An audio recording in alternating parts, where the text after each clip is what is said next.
And here we are, the fourth and final episode of this one-off podcast series with me, Bethan Powys, just here to ask the questions of the outgoing Auditor General in Wales, Adrian Crompton.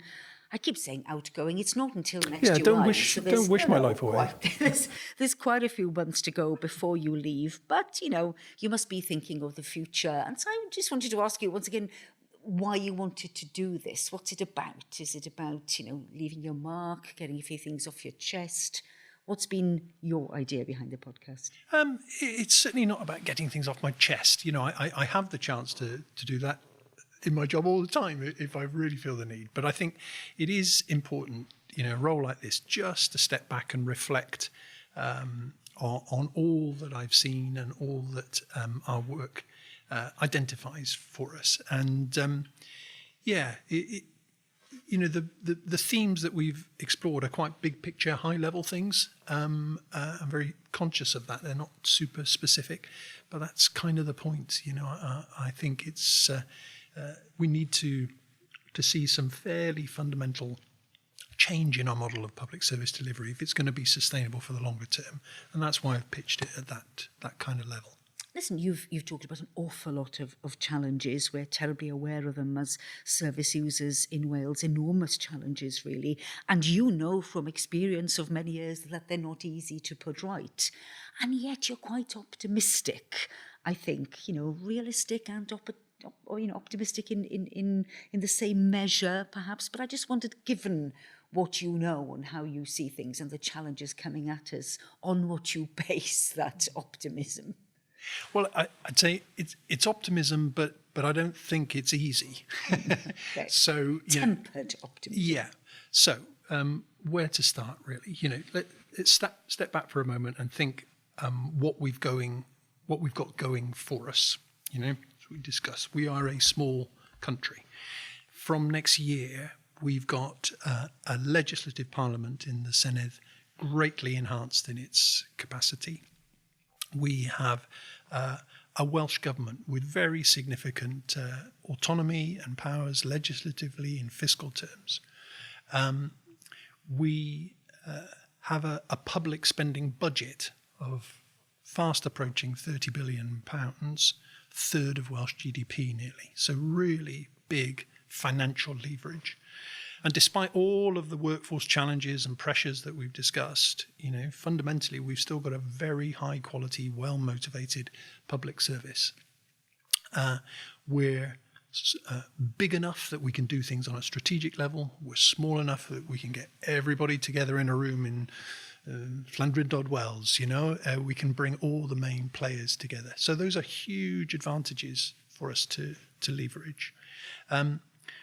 I'm also optimistic in a tempered way because, I see from our work here at Audit Wales that there are choices that could be made about how we deploy the scarce financial resource that we've got. There are opportunities to deliver better value for money.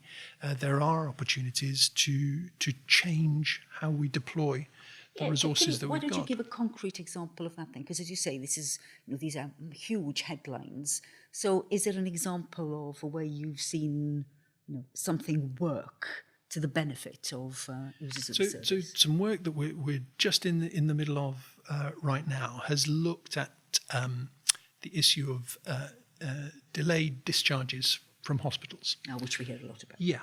So, what we've seen there in the most recent year is something like 17,500 patients being kept in hospital when they're medically fit to be discharged.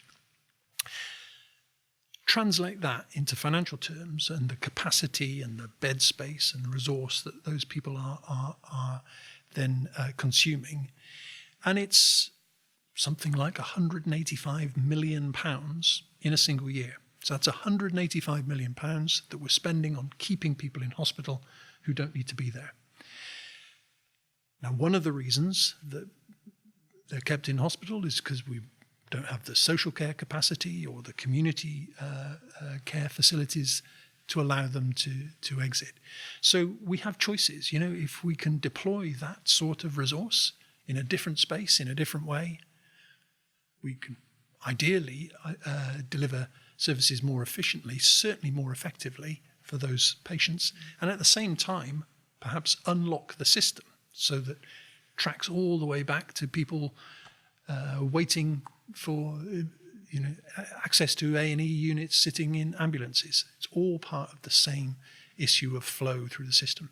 So that's one example. We could point to numerous others, but real significant opportunity for us if we could break out of some of the pattern of delivery that we're in at the moment. Because talking about figures and spending it in the right way, I think one figure is that if you can spend £1 on good prevention, you save £14 on getting someone out of trouble and, the money you're spending on them later, which is enormous, isn't it, when you think of all of us in Wales? Absolutely, absolutely.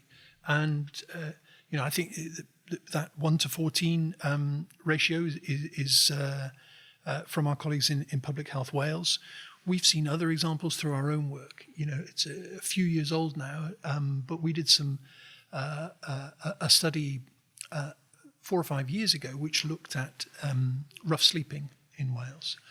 And we tried to put a figure there on the cost of dealing with the incidents that arise from rough sleeping. So, incidents of antisocial behaviour that call in the police and others, the cost that local authorities face and the NHS face in dealing with medical emergencies and so forth. And we estimated that could be as high as £200 million a year, dealing with the consequences of rough sleeping, not trying to address the root causes of why people find themselves in that situation in the first place. So we have these options available to us to deploy resource in a different way. But you're absolutely right. Part of the difficulty for politicians is the time lag to get from A to B. Nothing to do with us in Wales, but I was looking at some data just the other day on the impact of the steps taken in London and Paris to try and take cars out of the centre of the city. Really sharp improvement in air quality in both cities.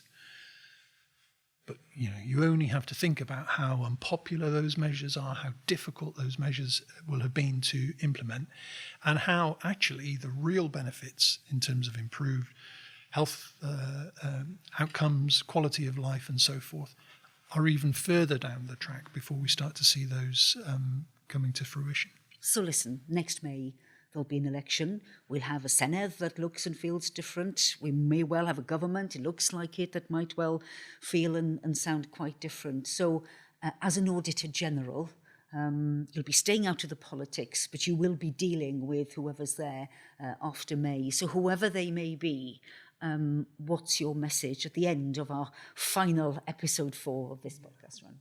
So my term as Auditor General will end in July. And so I will be in post for the election and the immediate aftermath.